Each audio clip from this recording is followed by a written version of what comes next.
E aí, pessoal, tudo bem? Seguinte, a gente vai falar hoje sobre dois marcadores que você pede em exames laboratoriais lá na sua coleta de sangue, que normalmente está associado para você verificar a função do seu fígado, a saúde hepática, tá?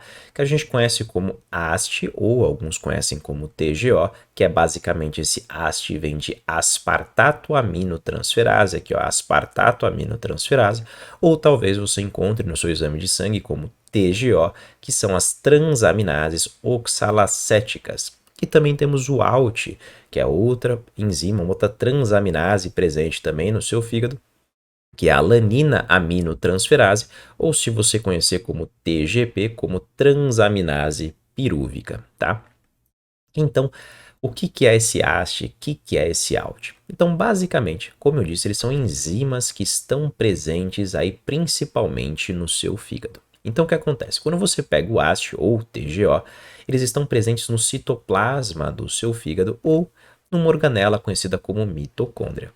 E o ALT ou TGP está presente no seu citoplasma. Então, você fala assim, pô, Ciro, mas quando eu faço a coleta do sangue, eu não faço uma biópsia, eu não tiro um pedacinho do meu fígado. Eu faço uma coleta realmente da minha circulação. Então, se elas estão presentes no meu fígado, como é que ela está nessa circulação? Como é que eu consigo encontrar ela na circulação? É que, naturalmente falando, você tem um extravasamento dessas enzimas na sua circulação por um processo que a gente chama de principalmente apoptose programada, que é uma morte hepatocelular que ela é programada para realmente sempre manter uma reciclagem, um turnover dessas enzimas que vão sofrer o processo aí de um clearance, de uma depuração, para ficarem sempre saudáveis, para evitarem estarem danificadas e dando um prejuízo na sua função. Então, você, por esse extravasamento, você vai encontrar essas enzimas na sua circulação, mesmo elas estando presentes principalmente no seu fígado. Só que teria que ter em valores estáveis, valores dentro daquele quadro de valor de referência que tem nos seus exames. Então, aqui só para realmente falar o que é um alt, o que é um hash, só por título de curiosidade, caso você realmente não queira saber dessas funções, dá uma pular, mas é que eu gosto sempre de saber o que é essas funções, porque caso o paciente tenha alguma dúvida, ou realmente para eu conseguir saber como é que eu resolvo um problema, eu preciso conhecer o que é. Então, basicamente, quando você pega o ALT, o TGP, o ALT, o TGO, ela é de extrema importância para associar o metabolismo de carboidratos com o de proteína. Então, o ALT, que lembra ALT, esse AL é de alanina, ele tem uma associação principalmente com alanina, enquanto o AS tem uma associação principalmente com aspartato, lembra? Alanina, aspartato. E o que faz essas transaminases? Basicamente, ela retira, por exemplo, um grupamento amina, pode ser, por exemplo, do glutamato, e doa para essa alanina para ser convertida em piruvato. Vai sobrar o cetoácido, que é o que é cetoglutarato, e aqui no caso também a gente tem a formação do oxaloacetato, tá? A função do ALT é de extrema importância para conseguir fazer o fornecimento de glicose para o seu músculo a partir de um aminoácido ou fornecer essa glicose aí para o seu fígado a partir do seu músculo também a partir do aminoácido conhecido como alanina. Então é a troca que consegue fazer, porque a glicose produzida no fígado pode ser levada para o seu músculo e a glicose não sai do seu músculo no formato de glicose, ela sairia no formato de alanina. E aqui também mostrei um outro ciclo que ela também acaba participando, que é o ciclo do lactato, né, pela lactato desidrogenase, ou conhecido também como ciclo de Cori. E a ASH, que nem eu disse, faz o mesmo processo, ele faz um processo de transaminação, então a retirada de um grupamento amino que vai gerar um cetoácido. E também lembra que eu falei que a haste ela está presente tanto no seu citoplasma como também na mitocôndria, então ela consegue pegar o NADH produzido no seu citoplasma e levar até a mitocôndria. Então também é de extrema importância essa transaminase para a glicólise aeróbia, tá bom? Então aqui é só realmente uma função para você entender que ela tem funções extremamente importantes no seu corpo. Mas, se você prestou atenção no que eu falei aqui, você encontra, por exemplo, ALT no seu liver, né, que é o fígado, mas você encontra também ALT presente na sua musculatura. Então, se você tem um aumento de ALT ou aumento às vezes de AST, não necessariamente significa que é algum problema hepático. E é o que mostra, por exemplo, essa tabelinha aqui, mostrando a atividade de haste e a atividade de ALT, onde você encontra a atividade delas no fígado, mas encontra também nos rins, no coração, na musculatura, também no meio pulmonar. Aqui, se você for perceber, a quantidade de AST ela é superior à quantidade de ALT, né, ou de TGO sendo maior do que a quantidade de TGP, aí você poderia pensar, bom, se tem mais quantidade, mais atividade, provavelmente vai ter um maior turnover e você vai encontrar mais na circulação. Em teoria, sim. Entretanto, o clearance, a depuração dela da circulação do AST, ela é de 18 horas, enquanto de ALT de 36 horas. Então, mesmo tendo essa razão de 2,5, o tempo de clearance é a metade. Então, você encontra níveis estáveis, os dois tendo números bem semelhantes, né? Um valor de referência entre 30 a 40, chegando até 49 aí, o por litro, tá? Então, tranquilo? Então, vamos continuar. Quando eu falo que está presente na musculatura, por estar presente na musculatura, algum dano nessa musculatura pode gerar o seu aumento, pode provocar o seu extravasamento para a circulação. E é o que mostra esse artigo aqui, com 15 indivíduos que fizeram atividade física por 1 hora. Está aqui o exercício físico, caso você queira saber quais foram os exercícios desse treinamento. E se eu não me engano, foram 7 sessões de treinamento. E olha aqui quando a gente pegou os valores de ALT e os valores de AST. Olha como é que tem um aumento aqui sem fazer atividade, fez atividade. Olha como aumentou depois de 1 dia, 2 dias, 3 dias, 4 dias, chegando um pico aqui de 5, 6 dias depois desse treinamento intenso.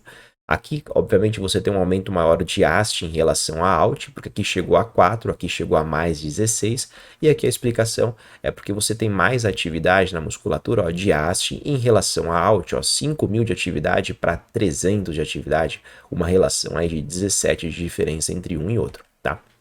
Então, o que eu quero dizer?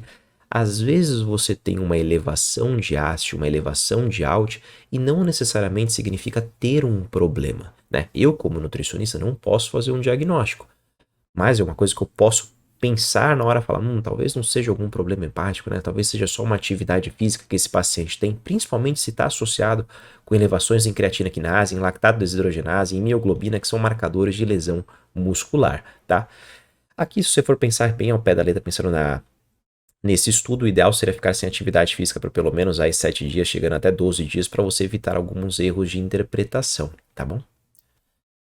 Mas também não é apenas a atividade física. Quando você tem, por exemplo, uma miocardite, né, algum problema no coração, você também tem elevação de ALT em relação ao AST, né, TGP e TGO, o aumento de 48% do seu TGP e o aumento de 85,6% do seu TGO. Então também pode ser um marcador cardíaco. Então a gente sai daquela função hepática para falar que pode ter uma relação com algum dano muscular, pode também ser uma doença, né, algum problema, rabdomiólise, por exemplo, e também o aumento em uma miocardite, algum problema coronariano, algum problema no seu coração, tá? E aqui relacionado ao meu campo de atuação, porque é sempre assim, pessoal, eu gosto de saber sobre o que é essas enzimas, qual a função dela, quais são as relações, algumas doenças que estão associadas, e eu sempre tento tentar extrair alguma informação para o meu campo de atuação, que é a nutrição, né? Eu sou nutricionista. E o que foi mostrado nesse artigo em específico? Que quando pegaram 187 homens e 249 mulheres e fizeram questionamentos sobre a frequência alimentar que eles consumiam, pizza, salsicha, hambúrguer, biscoito, né, ou bolacha, eu conheço como bolacha, né, desculpa se eu ofendi alguém, bolo, cookies, doces, chocolates, potato chips, que é aquelas batatinhas, como se fosse Pringles, como se fosse Ruffles, né? Foi mostrado que quando esses indivíduos tinham um consumo alimentar que ultrapassava 11% das calorias totais semanais providas desses alimentos industrializados, você tinha um aumento de TGP, um aumento de até mais do que 12%, então um aumento de 35%. Aí você fala, qual é o problema de aumentar? Se você está aumentando na circulação, significa que talvez comece a ter algum prejuízo, algum dano hepático, que a longo prazo poderia estar associado com a evolução da doença hepática gordurosa associada à disfunção metabólica, que talvez vocês conheçam como doença hepática gordurosa não alcoólica. É que mudaram a nomenclatura, né, de disfunção metabólica, de não alcoólica para disfunção metabólica. E aqui, qual que é o bacana? A partir do momento que você sabe que hábito alimentar esses hábitos de comer pizza, hambúrguer, refrigerante, batata, chocolate, mas em quantidades que mostram uma quantidade calórica semanal de mais de 10%, e assim, pessoal, é muito fácil de conseguir 10% desse consumo. Você come um sanduíche desses, 1.200 calorias, às vezes chega a 50% do seu consumo calórico do dia, mesmo o volume alimentar sendo bem baixinho. Esses alimentos, eles têm uma densidade calórica muito alta, então mesmo sendo pouca quantidade, são muito calóricos, tá? Retirando isso aqui da jogada, pode melhorar a função hepática. Então, produtos industrializados, né, refrigerante, fast food, pizza, o consumo exacerbado de doce está associado com prejuízos na sua função hepática, tá? Então, da mesma maneira que pode prejudicar, a retirada pode melhorar. Aqui relacionado com hábitos, aqui foi feito um estudo com obesos adolescentes coreanos e foi feito também um questionário. E aqui realmente eles responderam as perguntas. Então, tinha lá a pergunta sobre peso. Você é considerado normal, acima de peso ou muito acima do peso, que no nome, né, na tradução estava escrito como muito gordo, que é very fat. Os indivíduos que se consideravam muito gordos, tinham um risco de aumento de TGP, de ALT, em 1,6 vezes mais. Pacientes apresentavam 1,1 vezes mais valores de ALT. Quando você tinha um consumo de fast foods, de produtos industrializados, de pelo menos de 3 a 5 porções por semana, o risco era aumentado em 1,3, e você tem níveis de ALT acima do valor de referência. Produtos, bebidas açucaradas, né, de 3 a 5 vezes por semana, pode ser um refrigerante ou um suco industrializado, que basicamente às vezes tem tanto açúcar quanto um refrigerante, só tem um sabor laranja, por exemplo, um risco de 1,2 vezes mais. E os indivíduos que jogavam por mais de 2 horas por dia de jogos online também tinham um risco aumentado de 1,1 vezes mais. Aí você fala, quer dizer que jogo online me dá problema, uma diminuição no fígado? Não, um prejuízo na função do fígado e consequentemente um dano? Não, não é isso. Mas é relacionado com uma rotina, com um hábito, que esses indivíduos ficavam jogando por horas e horas e horas e horas, o ponto de corte foram 2 horas, e não praticavam atividade física. Então aqui é uma relação com o sedentarismo. Então, obesidade, sedentarismo, alimentos, produtos industrializados, né, pode estar relacionado com o aumento e prejuízo aí, aumento do ALT e prejuízo dessa função hepática. Aqui relacionado, aqui já tem uma doença instalada, né? Então são feitos com indivíduos que já tinham um problema hepático associado, aqui no caso foi a não alcoólica ou a da disfunção metabólica, um período durante 3 anos com adolescentes com sobrepeso. E os que foram mais marcantes para induzir mais o risco de elevação de TGO e TGP ou AST-ALT foi o consumo de bebidas, refrigerante, sucos industrializados ricos em açúcar, então soft drinks, né? E também consumo de molho. Então, maionese, não é cebolinha, salsinha, alho, cebola, não é nada disso, é produtos industrializados, então aqueles produtos prontos que são lotados de açúcar ou de sal, estão associados aí com aumento de risco e disfunção hepática, tá? Aqui relacionado à obesidade, né? Se a gente for verificar o gráfico aqui para ajudar na interpretação, você tem essa prevalência de NAFLD. O que é isso aqui? É a doença hepática gordurosa associada à disfunção metabólica. E aqui é relacionado com a obesidade. Então, quanto maior esse valor, maior a prevalência, e quanto maior esse valor, maior a obesidade. Foi mostrado, se a gente for fazer uma linha aqui, que quando a gente encontrou maior grau de obesidade, maior a prevalência de disfunção hepática, algum problema hepático.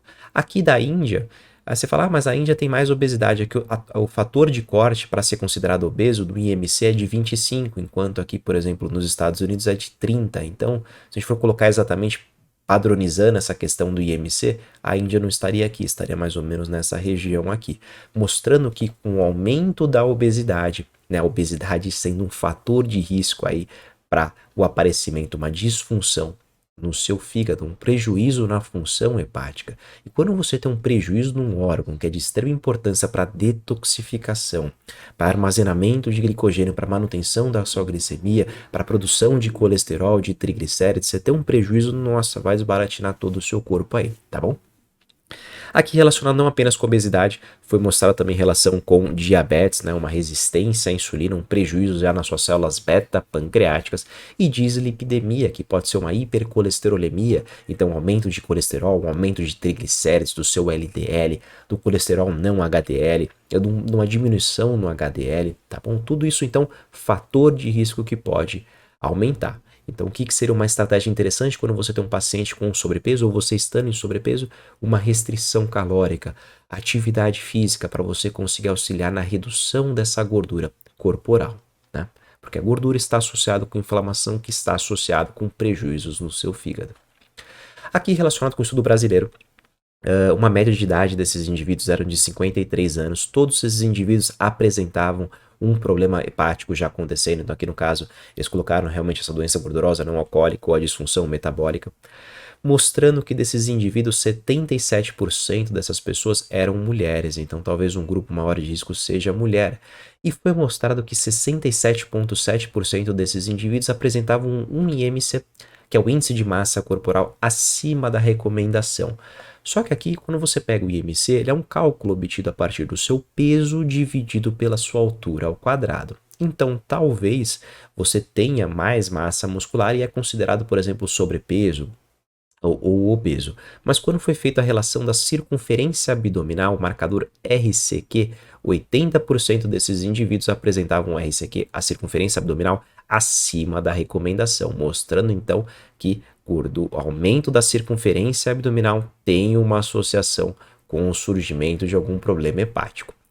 70% desses indivíduos apresentavam síndrome metabólica, que é uma associação de diversas doenças. Então a gente pode citar diabetes, hipertensão, hipercolesterolemia, né, o colesterol alto, o aumento da circunferência abdominal apresentavam então sendo um marcador de risco, onde 62,3% eram diabéticos ou tinham uma resistência à insulina presente, tá? Referente ao padrão alimentar, 52% não consumiam a quantidade adequada de ácidos graxos poliinsaturados, então tem uma relação também com o ômega 3, adicionar peixes, né? Tem uma associação com a melhora, uma redução do fator anti-inflamatório. 76,6% desses indivíduos não consumiam a quantidade de fibras adequada. Então, fibra está muito associado com frutas, com verduras, com legumes, com produtos, né, industrializados, produtos integrais. Então, aqui mostra um padrão alimentar muito mais industrializado, principalmente porque apresentava um teor de sódio de 15% a mais. Não é que eles colocavam mais sal nos alimentos, eles consumiam alimentos que tinham um teor maior de sódio. E quais são os produtos que têm um teor maior de sódio? Produtos industrializados. Por quê? Quando você aumenta a quantidade de sódio, de sal nesse produto ou de açúcar, você diminui a atividade de água desses produtos. E o que isso significa? Com menos atividade de água, você tem menor chance, né, de ter proliferação de bactérias, de fungos que poderia estragar esse alimento. Então, o que faz colocando mais sal e mais açúcar no produto? Você aumenta mais o shelf life dele, o tempo de prateleira. Um exemplo clássico que a gente pode fazer, você pega a carne, você deixa ela na geladeira, ela estraga depois de X dias. Quando você deixa ela temperada, ela dura um pouquinho mais. Por quê? Porque vai ter mais sal que vai diminuir a atividade de água desse produto. E relacionado a algumas vitaminas e alguns minerais, foi apresentado também a esses indivíduos um baixo consumo de cálcio, um baixo consumo de potássio, um baixo consumo de vitamina C e a vitamina mais importante quando a gente pensa nas transaminases, que é a vitamina B6, que é a sua piridoxina. Baixo consumo de B6 também tem uma associação com uma diminuição na função dessas transaminases, aí um prejuízo hepático. Lembrando que se você fornece vitamina B6, ela vem inativa, você precisa ativar ela e para isso precisa de vitamina B2, que é a riboflavina, ou suplemente a vitamina ou suplemente ela ativa, né, que é a PLP, que é piridoxal 5-fosfato, tá? Aqui relacionado... uma coisa importante, pessoal. Aqui eu até coloquei, ó, não é porque produto industrializado faz mal, que excesso de gordura corporal faz mal, que você da noite pro dia vai fazer a exclusão de tudo, vai fazer uma alimentação mais clean, mais saudável. Isso não vai funcionar. Você não vai conseguir manter uma consistência nisso, porque normalmente isso está associado com uma dieta mais hipocalórica, fornecendo uma quantidade de caloria muito menos do que você está acostumado em fornecer.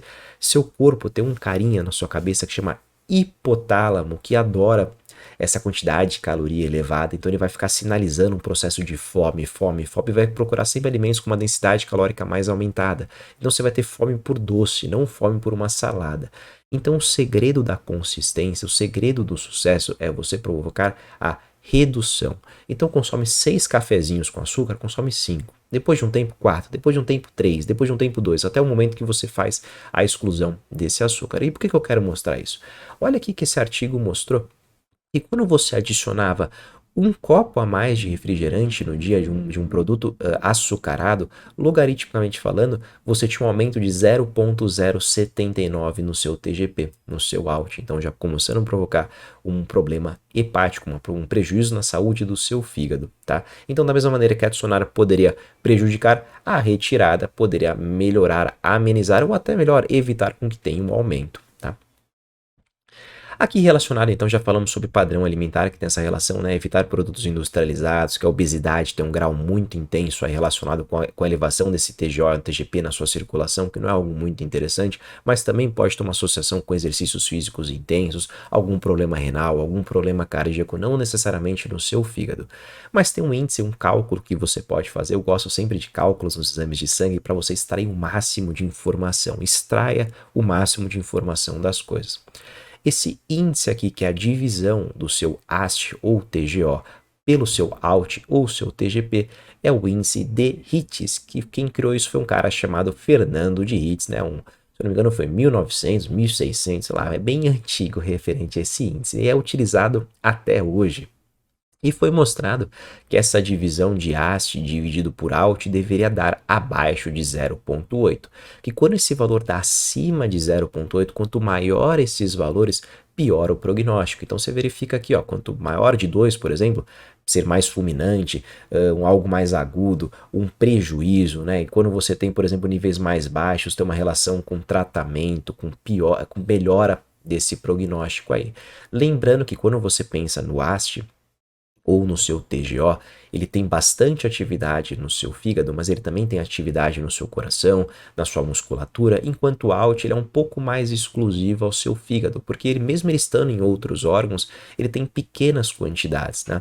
Mas eu não mostrei para vocês que, por exemplo, um exercício físico muito intenso pode aumentar os valores de AST e os valores de ALT, né? Mais especificamente do seu AST. Então, quando você faz uma atividade física muito intensa, tem uma alteração e você faz essa razão aqui, obviamente vai dar mais do que 0,8. Então, também tira esses fatores que podem atrapalhar a sua interpretação, tá? Mas é um marcador que você consegue utilizar, que é utilizado até hoje, e mostrando realmente para um artigo recente, né? Algo que está acontecendo, né? Que já amenizou bastante, mas for pensar um ano atrás tinha bastante prejuízo, que era referente ao Covid. Foi mostrado que indivíduos que apresentavam Covid e fizeram esse cálculo aqui, quanto maior os valores de AST dividido por ALT ou TGO dividido por TGP, quando dava acima de 1,63, maior o risco de mortalidade, em 2,46 vezes mais risco, né? Tá aqui os fatores referentes a sobreviventes e os não sobreviventes, né? Mostrando que já começa a ter um prejuízo aí hepático, né? Uma diminuição na sua função do seu fígado, piorando o caso e aumentando a mortalidade. E aqui, referente a um marcador que a gente conhece, aqui tem não só de TGO e de TGP, tá? Aqui você consegue fazer isso em todos os seus exames de sangue, que é o RCV, que é basicamente a diferença significativa que você tem entre os valores de referência. Então vamos dar um exemplo, que você pegou seu TGO e deu 28. E depois de um tempo, depois de alguns meses, você repetiu esse exame e deu 46. De 28 para 46, você teve um aumento aí de 64%. Esse aumento de 64% é um valor, uma diferença significativa, porque o valor de ALT, de acordo com o RCV, é até 20,61 e do TGP é de 54,51. Então, mesmo estando dentro, aqui deu um pouquinho acima do valor de referência, mas mesmo estando dentro do valor de referência, se tem uma alteração muito significativa do primeiro exame para o segundo exame, talvez seja interessante realmente uma investigação um pouco mais profunda, tá bom? Espero que vocês tenham gostado, espero que realmente vocês apliquem isso no dia de vocês, para não ficar só esperando com saúde hepática, função hepática, mas não necessariamente sabe o que são essas transaminases. Mostrei o que são essas transaminases, quais são os fatores de risco, então mostrei sobre o sobrepeso, inatividade física, sedentarismo, né, que é a mesma coisa, aumento de produtos industrializados, algumas vitaminas que são importantes, alguns minerais que são importantes, o consumo de fibra que é importante também, e o consumo de sódio elevado que também poderia estar intensificando aí o aumento desse ASH e esse ALT. Aplica no seu dia, espero que você goste e até o próximo vídeo.